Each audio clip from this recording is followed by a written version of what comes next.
She's lying. My granddaughter makes up stories for attention. My mom said, loud enough for everyone in that room to hear. My daughter froze beside me. Her small hand gripped mine so tight I could feel her pulse racing. Then the principal cleared his throat. Actually, there's something you need to hear. My name is Danielle Carter. I'm 34 years old, and I'm a single mom who runs on 2 jobs and barely enough sleep. Weekdays, I work as a medical receptionist. Weekends, I pick up extra shifts wherever I can. It isn't glamorous, but it's mine, and I built it from nothing. My daughter Lily is 10 years old. She has big brown eyes and this quiet kind of courage that most adults never develop. She's the reason I get up every morning, and I mean that without any exaggeration. My family never made things easy. My mom always had a special warmth reserved for my older sister's children. They got the praise. They got the phone calls. They got the Saturday visits and the birthday cakes with extra frosting. Lily and I, we got skepticism. Growing up, I was never quite believed. If something went wrong, I was questioned first. If something went right, someone else got the credit. That pattern followed me into adulthood, and I'd learned to carry it quietly. But lately, Lily had been coming home from school different. Quieter. She'd sit at the dinner table and push her food around without eating. She'd flinch at loud sounds. Something was wrong, and I knew it the way only a mother can know something, deep in the chest, before any proof exists. I wasn't rich. I didn't have connections or influence. But I trusted my daughter completely. I wasn't guessing when I believed her. I knew the truth when I heard it, and hers rang clear every single time. If you've ever had someone in your own family question your honesty just because of who you are, just because of the role they decided you'd play, this story is for you. Subscribe, because we're going to talk about the kind of truth that doesn't need permission to come out. Drop a comment below and tell me, has someone ever refused to believe you when it mattered most? I want to read every single one. Hit the like button and the hype button, because this one is worth sharing. The school called on a Tuesday. A staff member said there had been a complaint. Lily had told her classroom teacher that one of the teacher's aides had been yelling at her, speaking to her in a way that made her feel scared and small. They wanted a meeting. I said I'd be there. I arrived at the school 15 minutes early. The hallway smelled like floor cleaner and construction paper. I could hear kids laughing somewhere down the hall. And for a second, I let that sound steady me. Then I walked into the principal's office and saw my mother already seated across from the desk. I hadn't invited her. She'd heard through my sister, who'd heard through a family group chat I barely checked. She was sitting there with her coat still on, arms folded, like she'd already decided the outcome. I came to help, she said. She didn't look at me when she said it. The meeting began. Lily sat beside me, small in a chair that was too big for her. She tried to speak twice. Both times, my mother talked over her. She exaggerates.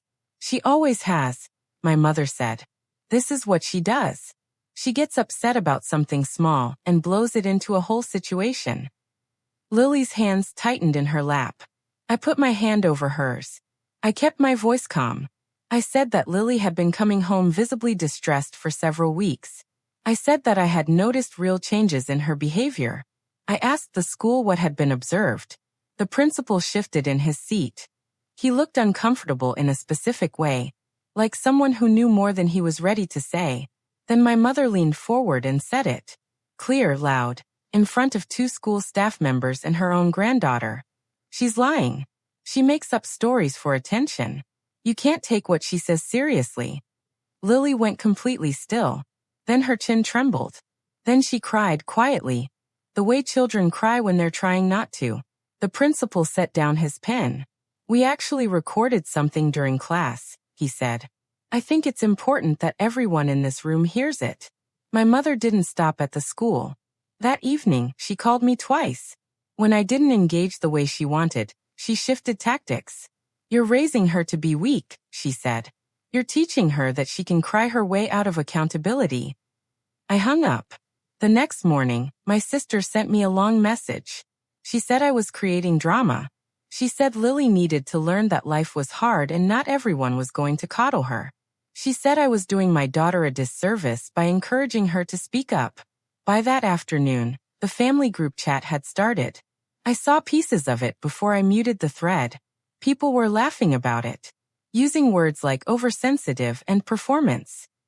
About a 10-year-old girl who had told her mother something frightening was happening to her at school. I sat in my car in the parking lot of the medical office during my lunch break, and I let myself feel it. The familiar weight of being dismissed by the people who were supposed to be in your corner. It pressed down hard. Then I went back inside and did my job. That night, Lily asked me something that broke something open in my chest. She sat on the edge of her bed and said, very quietly, "Mom, what if they're right about me? What if I'm the problem?" I sat down next to her. I didn't rush my answer. "You told me the truth," I said. "I believe you. That's enough. That has always been enough." She leaned against my shoulder. I felt her breathe out slowly. The school had told us they needed more time to review the situation before taking any action. My family took that delay as a victory. They got louder, more certain, more comfortable in the story they had already written about my daughter. They had no idea what was already on record. What they didn't know was that I had already started asking questions long before that meeting ever happened. When I first noticed Lily pulling back, going quiet, losing her appetite at dinner, I didn't wait. I contacted the school and asked about the process for submitting a formal concern. I requested documentation about classroom interactions. I spoke with the principal directly, before anyone else got involved, before my mother ever showed up in that office. He had listened carefully. He hadn't brushed me off. Something in his expression told me he was already aware that something needed to be addressed. I didn't mention any of this to my family. I didn't mention it to my sister. I just waited, and I stayed calm, and I let them talk. Because I wasn't guessing anymore. I knew exactly what had been captured. And I knew it was going to come out in the right room, at the right time, in front of exactly the right people. The principal's name was Mr. Okafor, and he was a quiet, deliberate man. He didn't raise his voice. He didn't need to. When he spoke, people listened, not because they had to, but because something in his tone made you feel like the words he chose actually mattered. After the first meeting, he reached out to me privately. We met briefly before school hours in his office. The room was warm and smelled faintly like coffee and old carpet. "I want you to know," he said, "that I take these situations seriously. I didn't ignore what Lily reported. I started a review process the same day her teacher came to me." He didn't give me specifics yet, but he told me to come back. He said to bring whoever I needed to bring. He said truth had a way of surfacing when the right people were paying attention. Meanwhile, my mother called to tell me I should apologize to the school for causing a disruption, for making the staff uncomfortable. My sister called with a different angle. She suggested I pull Lily out of school temporarily, to let things cool down, to avoid the embarrassment of a drawn-out process. I didn't apologize. I didn't pull her out. I called Mr. Okafor and confirmed the follow-up meeting. Let them say what they want to say, he told me during that call. Let them get comfortable with their version. Truth has a way of coming out. I wrote that down. I still have it. The second meeting was held in a larger room. 2 staff members were present, along with a woman I later learned was a district liaison. My mother was there. My sister had come this time as well, sitting with her arms crossed and her expression set like stone. The air in the room felt tight. Someone had brought coffee that nobody touched. A clock on the wall ticked steadily behind everything, marking each second with the kind of patience the rest of the room lacked. Mr. Okafor opened the meeting formally. He thanked everyone for returning. He said he had completed an initial internal review and wanted to share his findings with all parties present. My mother didn't wait for him to finish. "Before we go any further," she said, "I want it on the record that my granddaughter has a history of seeking attention through exaggeration. I say that with love, but this family needs to stop enabling her."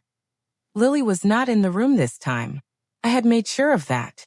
Mr. Okafor nodded once. Then he said, "I appreciate you sharing that. I'd like to play something for the group now." He pressed a button on a small speaker on the table. The recording was clear. A classroom environment, the shuffle of chairs, the low hum of ordinary school noise. Then a voice sharp and adult, cutting through all of it. The aide's voice, raised, harsh, directed at a child who had asked a simple question. Then Lily's voice, small and steady, not crying, not performing, calmly explaining herself in the way that children do when they have been taught that their words have value. The recording ended. No one spoke.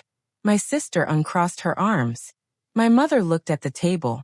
The district liaison was writing something in her folder. Then my mother said, "Wait, that's not what you described before. That's not." She stopped. She didn't finish the sentence. One of the staff members said quietly, "I didn't know it had reached that level. I genuinely did not know." Mr. Okafor confirmed that this had not been an isolated incident. There were at least 2 other documented moments that had been captured or reported by additional students. The aide had been removed from classroom duties pending a formal investigation. The school was issuing a direct apology to Lily. I sat with my hands folded on the table. Then I turned and looked at my mother, who was still staring at the surface in front of her. "You called her a liar," I said. "In front of her school. In front of her face. I want you to remember that. Because she's going to remember it too." My mother opened her mouth. She closed it again. We didn't need to say anything more. Lily and I walked out of that school together into afternoon light that felt sharper than usual. She was waiting in the front office when I came to get her, sitting with her backpack on her lap, and her shoes touching the floor in that careful way she had when she was holding herself together. When she saw my face, she knew. She didn't ask me what happened. She just stood up and took my hand and we walked out. In the car, she was quiet for a minute. Then she said, "Did they believe me?" I said, "Everyone in that room heard exactly who you are." She nodded once and looked out the window. In the weeks that followed, something shifted in her. The withdrawn silence began to lift. She started eating dinner again. She started talking about her friends and her weekend plans. The flinching eased. I created distance from my mother and my sister, not with a speech or an argument. I simply stopped being available in the way I had trained myself to be for years. When my mother called to offer what she framed as an apology, it arrived with conditions attached and a suggestion that I had made the situation bigger than it needed to be. I listened. I said thank you for calling. I didn't invite her back in. The trust was broken. I knew what it looked like when it could be repaired, and this was not that. What I kept was the clarity. Believing my daughter mattered more than being accepted by people who had never quite accepted me anyway. I had chosen her voice over their comfort, and I would make that same choice every single time. They doubted her voice. I made sure the world heard it. If this story hit something inside you, if you've ever had your truth dismissed, your words minimized, your character questioned by people who were supposed to protect you, I want to hear from you. Leave your story in the comments. Every one of them matters. Subscribe if you believe truth deserves to be defended, especially when it's uncomfortable, especially when the people pushing back are the ones sitting closest to you. Click hype to help this story reach someone who needs to hear it today. Your support is what keeps these stories moving. Thank you for being here, and I'll see you in the next one.